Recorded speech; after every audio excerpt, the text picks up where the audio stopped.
नमस्कार, स्वागत है आपका तहलका इंडिया न्यूज में। आपके साथ मैं हूं दिग्विजय सिंह चौहान। खबर उत्तराखंड देख रहे हैं आप। खबर उत्तराखंड में खबरों का सिलसिला शुरू कर रहे हैं, उससे पहले डाल लेते हैं नजर हेडलाइंस पर।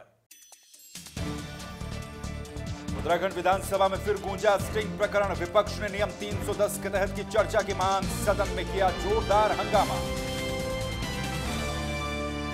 पूर्व सीएम हरीश रावत का सरकार पर निशाना। प्रदेश सरकार के बजट को बताया निराशाजनक। कहा बजट नहीं, ये धोखा है। अल्मोड़ा में विकास प्राधिकरण के खिलाफ लोगों ने खोला मोर्चा। सर्वदलीय संघर्ष समिति 25 फरवरी से करेगी उग्र आंदोलन। जगत गुरु हंसदेवाचार्य जी महाराज की सड़क हादसे के दौरान हुई मौत। हरिद्वार के आश्रम में लगातार लग रहा है संतों का तांता। विश्व हिंदू परिषद के मुख्य संतों में से एक थे स्वामी हंसदेवाचार्य।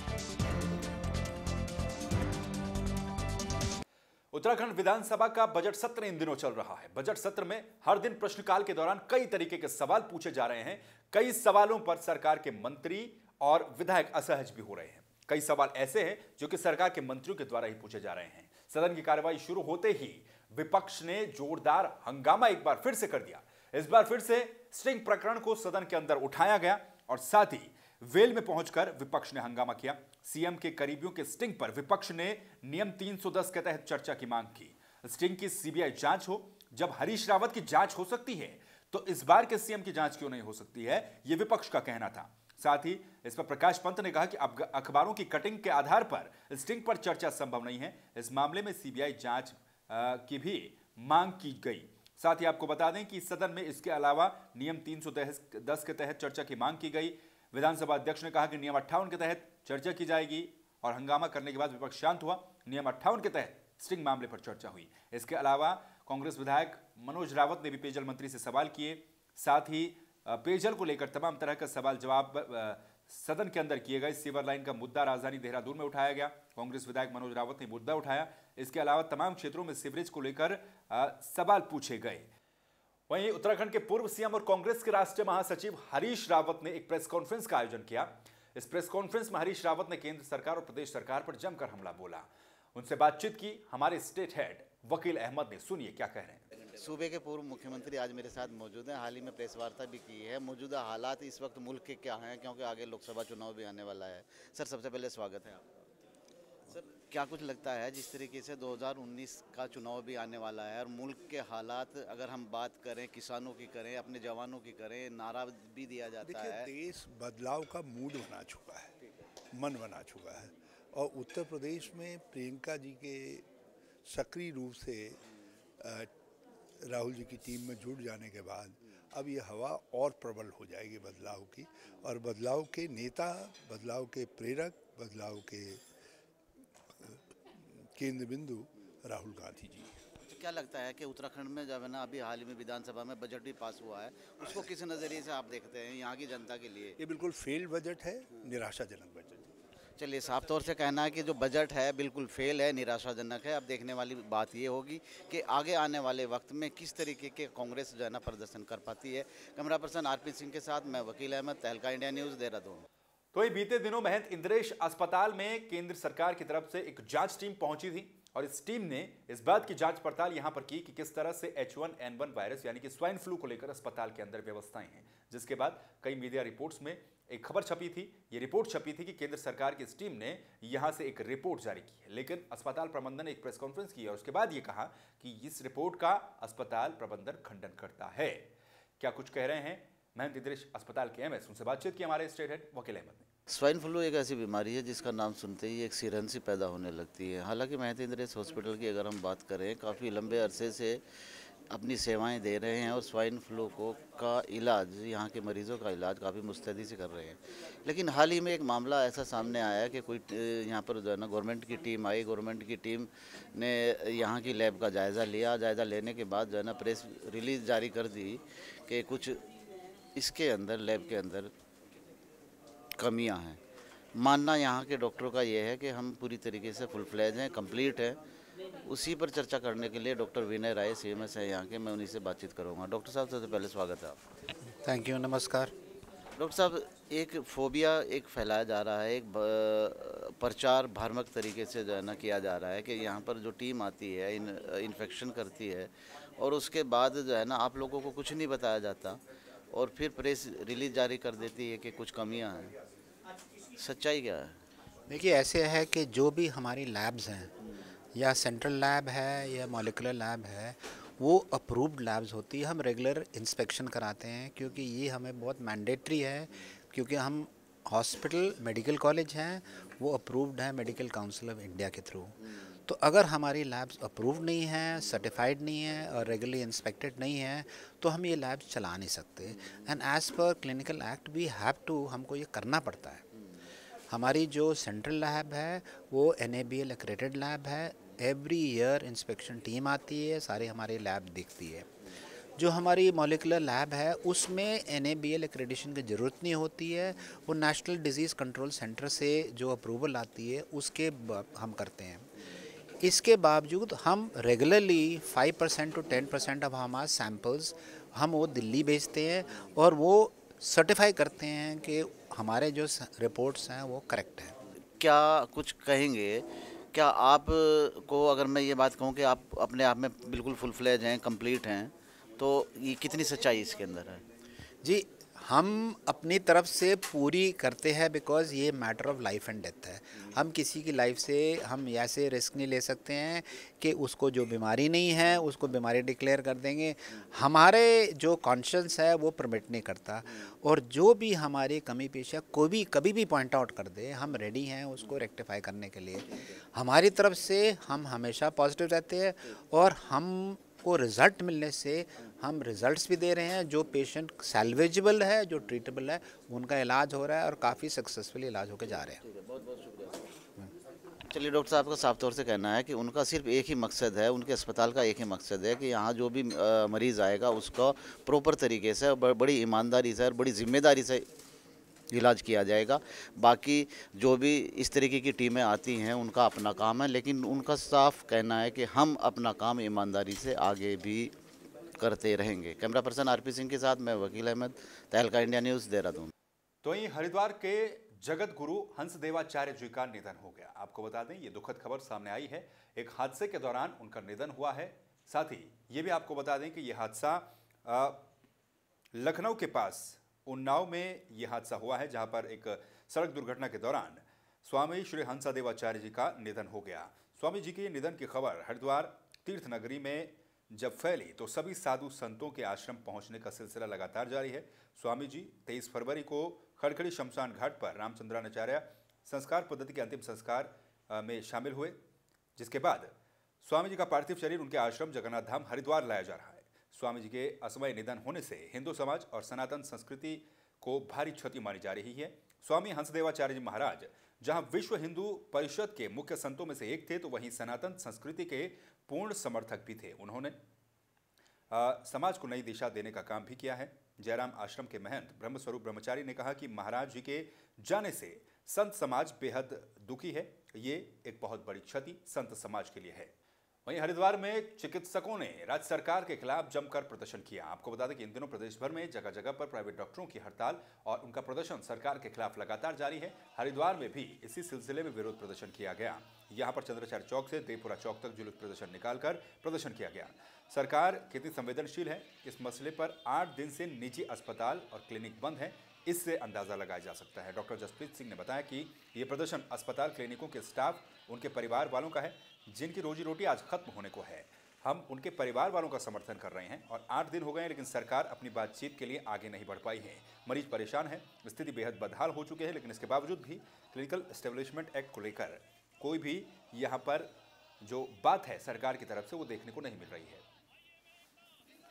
ये प्रदर्शन बेसिकली हमारे हॉस्पिटल के स्टाफ मेंबर्स का है, उनके परिवार के लोगों का है, जिनकी रोजी रोटी सब खत्म हो चुकी है। हम उसका समर्थन कर रहे हैं। 8वां दिन हो गया आज हमारी स्वयंबंदी को। सरकार बहुत आगे अपनी बातचीत में नहीं बढ़ पा रही है। हमें समझ नहीं आ रहा है कि ये क्या हो रहा है। अस्पताल बंद है, मरीज परेशान है, बातचीत हो रही है पर उसका अभी कोई नतीजा पहुंचा नहीं है। क्या मांग है आपकी? हमारी मांग ये है कि रूल्स रिलैक्स किए जाएं। हमारे अस्पताल पहले भी अच्छी सेवाएं दे रहे थे, वैसे ही चलने दें। उससे किसी को दिक्कत नहीं थी, ना मरीजों को दिक्कत थी और ना किसी और को दिक्कत थी। एक तरफ जहां पहाड़ों में लगातार पलायन हो रहा है, तो वहीं दूसरी तरफ कुछ ऐसे भी लोग हैं जो कि वहां पर कृषि के प्रति अपना जुनून दिखा रहे हैं, और ऐसे जुनूनी लोग लोगों के लिए प्रेरणा भी बने हुए हैं। एक ऐसी आपको रिपोर्ट दिखाते हैं जो आपको दिखाएगी कि वीरान पड़े बंजर पहाड़ को किस तरह से आबाद कर दिया गया।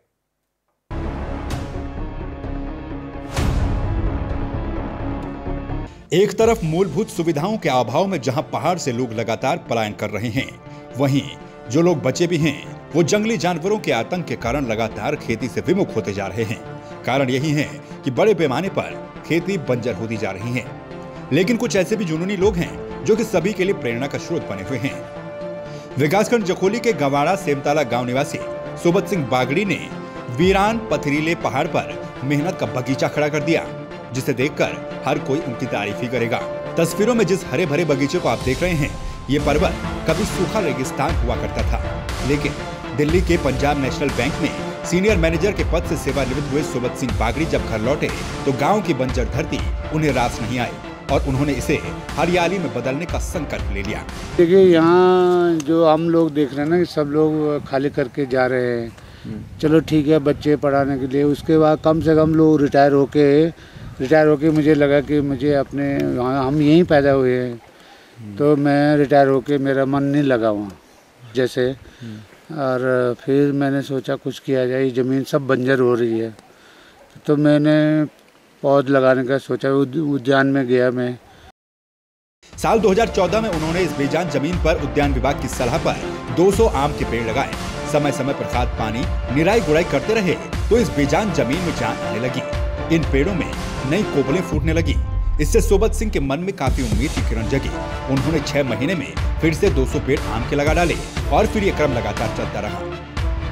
वर्तमान समय में इस बगीचे में 1100 आम के साथ ही कटहल, नींबू, शहतूत आदि के फलदार वृक्ष ऐसे तने खड़े हैं कि मानो पहाड़ से पलायन करने वाले लोगों को आवाज दे रहे हों कि पहाड़ लौट जा, यहाँ की मिट्टी तो सोना उगलती है साहब। लगभग 2 साल से फल दे रहे हैं। अभी थोड़ा थोड़ा देते हैं, जो छोटे हैं उसमें से हम हटा देते हैं। अब बाकी अभी इस साल कम से कम 10-15 क्विंटल होंगे। लेकिन मुझे ये सब हरा भरा देखने में अच्छा लगता है। इससे पूर्व उनके चाचा मोहन सिंह बागड़ी ने भी एक ऐसा ही बगीचा तैयार किया था। मोहन सिंह बागड़ी कहते हैं कि पहाड़ में रोजगार का सबसे अच्छा जरिया उद्यानीकरण और पशुपालन है। जब मैंने ये काम शुरू किया था बागवानी का, हॉर्टिकल्चर के द्वारा मैंने अदरक उगाया और काफ़ी मेहनत से मैंने अपने साथ में समझा बुझा के कुछ महिलाओं को रखा, उनको सिखाया भी। और विकास खंड हमारा जखोली पड़ता है, वो हमें काफ़ी हद तक ले गया।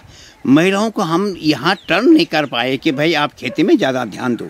यहाँ पर 2 चीज़ें बहुत ज़रूरी हैं, पशुपालन और फलोद्यान। वृक्ष आम के लगाए, कुछ मैंने कटहल के लगाए। लेकिन मुझे इस बात की खुशी है कि आने वाले जो पढ़े लिखे युवा हैं और जो बाहर से अभी गांव में आ रहे हैं, वो खासकर मेरी ग्राम सभा में जैसे श्री सोबत सिंह जी हैं, आपके सामने उनका ही बगीचा है। एक दूसरे के प्रतिस्पर्धा ये होनी चाहिए कि हम उन्नति की ओर बढ़ें। एक और जहां पहाड़ के लोग जंगली जानवर और मूलभूत सुविधाओं का हवाला देते हुए लगातार पहाड़ छोड़ रहे हैं, वहीं सोबत सिंह और मोहन सिंह जैसे मेहनतकश लोग हर किसी के लिए प्रेरणा का स्रोत बने हुए हैं। जरूरत है तो सबको इसी तरह की अनोखी पहल करने की, ताकि वीरान पहाड़ एक बार फिर से आबाद हो सके। तहलका के लिए रुद्रप्रयाग से कुलदीप राणा की रिपोर्ट। खबर उत्तराखंड के इस बुलेटिन में यहां पर रुकने एक छोटे से ब्रेक के लिए, लेकिन ब्रेक के उस पार कुछ और खबरें।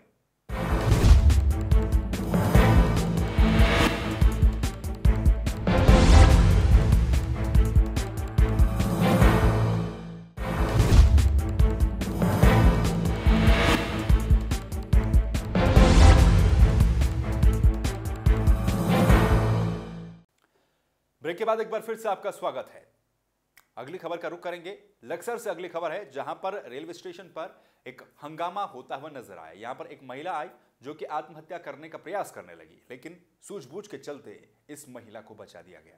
आपको बता दें कि बीच लाइन पर मालगाड़ी आ रही थी, तभी महिला आत्महत्या करने के इरादे से मालगाड़ी की तरफ दौड़ पड़ी। लेकिन इसी बीच स्टेशन पर मौजूद एक सफाई कर्मचारी ने बेहद तत्परता दिखाते हुए किसी तरह से लाइन पर पहुंचकर महिला को खींच लिया और उसकी जान बचा दी। आपको बता दें कि सिमली की रहने वाली ये महिला सुबह किसी बात को लेकर अपने पति से झगड़ गई, जिसके बाद ये महिला घर से निकली और मोहल्ले के बगल में स्थित रेलवे स्टेशन पहुंचकर प्लेटफॉर्म नंबर 2 के बगल में रेलवे ट्रैक पर खड़ी हो गई।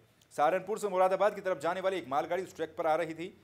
स्टेशन पर मौजूद लोगों ने शोर मचाकर महिला को ट्रैक से हटाने की कोशिश की, पर वो ट्रैक के सामने हाथ उठाकर खड़ी हो गई। इस दौरान मालगाड़ी के चालक से स्थिति भांपकर ट्रेन की गति धीमी कर दी गई। वहीं स्टेशन पर मौजूद एक सफाई कर्मी ने तुरंत महिला को ट्रैक से खींच लिया, जिसके बाद इस महिला की जान बच गई। तो वहीं दूसरी तरफ यहां पर मौजूद जीआरपी और आरपीएफ के कर्मचारी मूक दर्शक बनकर तमाशा देखते रहे। अल्मोड़ा में विकास प्राधिकरण को लेकर जो विरोध पहले से चलता आया है, वो विरोध अब और भी ज्यादा तेज होने लगा है। विकास प्राधिकरण को खत्म करने की मांग लोगों की काफी समय से थी, लेकिन विकास प्राधिकरण को खत्म नहीं किया गया और अब सर्वदलीय संघर्ष समिति बेहद उग्र हो चुकी है और आर पार की लड़ाई का मूड बना चुकी है। यहां पर सर्वदलीय संघर्ष समिति ने पहाड़ विरोधी इस प्राधिकरण को करार दिया और अब रणनीति तैयार की जाएगी। सर्वदलीय संघर्ष समिति ने तय किया कि 25 फरवरी को सरकार के खिलाफ अल्मोड़ा में विकास प्राधिकरण को हटाने की मांग को लेकर एक उग्र आंदोलन किया जाएगा। इसमें कुमाऊं भर के लोग प्रतिभाग करेंगे और सरकार की पहाड़ विरोधी नीतियों के खिलाफ बिगुल फूंका जाएगा। वहीं उन्होंने चेतावनी देते हुए कहा कि अगर सरकार इनके बाद भी पहाड़ी क्षेत्रों से प्राधिकरण को नहीं हटाती तो सर्वदलीय संघर्ष समिति सरकार के खिलाफ न्यायालय तक जाएगी। पहाड़ी क्षेत्रों से विकास प्राधिकरण को हटाने की मांग को लेकर नगर पालिका सभागार में सर्वदलीय संघर्ष समिति ने ऐलान किया कि 25 फरवरी को अल्मोड़ा में इसको हटाने की मांग को लेकर कुमाऊं भर के लोग अल्मोड़ा पहुंचेंगे और सरकार के द्वारा जबरदस्ती थोपे गए इस विकास प्राधिकरण को हटाने के लिए एक जुलूस प्रदर्शन निकाला जाएगा। एक साल से लगभग जो जिला विकास प्राधिकरण प्रदेश सरकार द्वारा लागू किया गया है, उसको पर्वतीय क्षेत्र की भौगोलिक परिस्थिति को देखते हुए, व्यवहारिक देखते हुए, उसकी कठिनाइयों को देखते हुए यहाँ पर सर्वदलीय समिति के नेतृत्व में धरना किया गया, लेकिन प्रदेश सरकार के कान में जू नहीं रेंग रही है। और उसके साथ साथ विधानसभा में भी नियम 58 के तहत सरकार के संज्ञान में भी ये लाया गया है, लेकिन सरकार ने, माननीय पीठ ने आश्वासन दिया, लेकिन सरकार ने अभी तक उसमें भी कुछ नहीं किया है। तो इसको देखते हुए 25 तारीख को सर्वदलीय समिति के नेतृत्व में सभी राजनीतिक, सामाजिक विभिन्न संगठनों के माध्यम से यहाँ पर एक धरने और प्रदर्शन का कार्यक्रम किया गया है। बार बार ये प्रकरण विधानसभा में उठ चुका है। माननीय पीठ ने निर्देश दे दिया है सरकार को, लेकिन सरकार ने उसको भी अनसुना किया। दोबारा जब अभी परसों विधानसभा में ये बात उठी है, तब फिर सरकार ने जो है एक समिति बनाने का निर्णय दिया है। तो इस तरह से जब लोकतांत्रिक तरीकों से सरकार नहीं सुन रही है, तो निश्चित रूप से जनता सड़कों पर उतरेगी।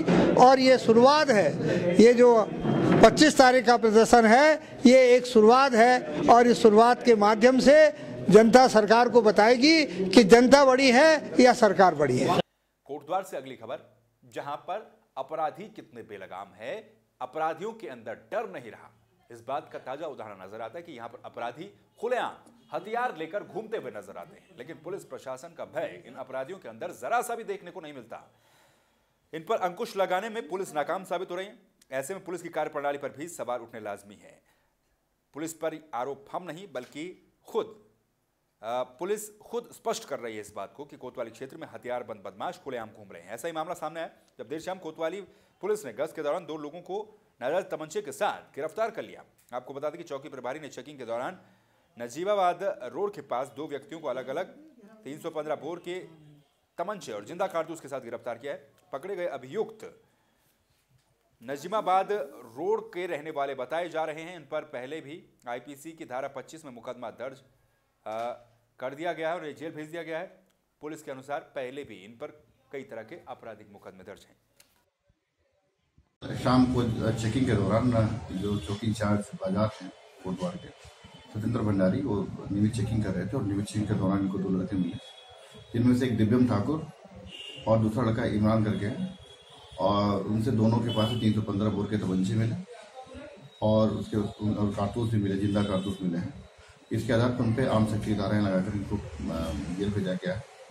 और पिछले कुछ दिनों से जो क्षेत्र में जो घटनाएं घटी हो रही थी, उसके मद्देनजर ये चेकिंग अभियान चलाया जा रहा है और चेकिंग अभियान के दौरान ये सफलता मिली है। इसमें जो दिव्यम ठाकुर है, इसके खिलाफ पहले भी कुछ अभियोग पंजीकृत हुआ है। मंदिर के चौखट पर घंटियों को चढ़ाने का रिवाज और घंटियों को चढ़ाना आपने पहले कई बार देखा होगा।